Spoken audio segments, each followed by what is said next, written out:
નર્મદામાં નિયમો નેવે મૂકનારા અધિકારીઓના પર એક્શન અને ઉચ્ચ અધિકારીઓના બંગલા પર બુલડોઝર ફર્યું.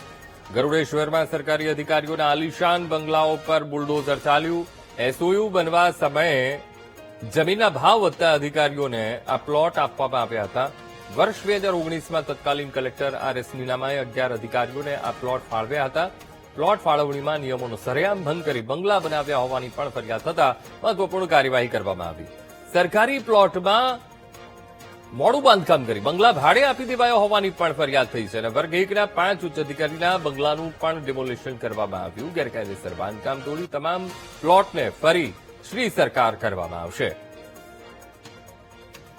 આજ મુદ્દે સંવાદદાતા પ્રવીણ પટવારી ફોનલાઈન પર. પ્રવીણ, નર્મદામાં નિયમો નેવે મુકાયા અને જે નિયમો અધિકારીઓએ નેવે મૂક્યા છે તેના ઉપર હવે આ એક્શન. શું કાર્યવાહી? પ્રવીણ, ચોક્કસ અંકુર, જે નર્મદા જિલ્લાની વાત કરીએ તો અહીંયા પહેલી ઐતિહાસિક ઘટના બની છે. એસઓયુ નજીક ગઢેશ્વર જે તાલુકો છે ત્યાં એક સરકારી જમીનમાં 11 જેટલા ઉચ્ચ અધિકારીઓએ 2019માં પ્લોટો લીધા હતા અને આ પ્લોટોમાં જે એ લોકોએ બાંધકામ જે સમયસર કરવાનું હતું તે કર્યું નહીં અને જે લોકોએ કર્યું છે તે લોકોએ ટાઉન પ્લાનિંગની મંજૂરી વગર કર્યું છે અને આમ બહારથી જ જે મકાનો આલીશાન જે બનાવ્યા છે, કરોડોનું કન્સ્ટ્રક્શન કર્યું છે, તે કોમર્શિયલ બેઝ પર લાગતા સરકાર દ્વારા એની ફરિયાદ થઈ અને સરકારમાં આ તમામ શ્રી સરકાર કરવાનો હુકમ કર્યો છે અને હાલમાં આજે 5 અધિકારીઓના બંગલાઓ તોડી નાખવાનું ડિમોલિશનનું કામ ચાલી રહ્યું છે.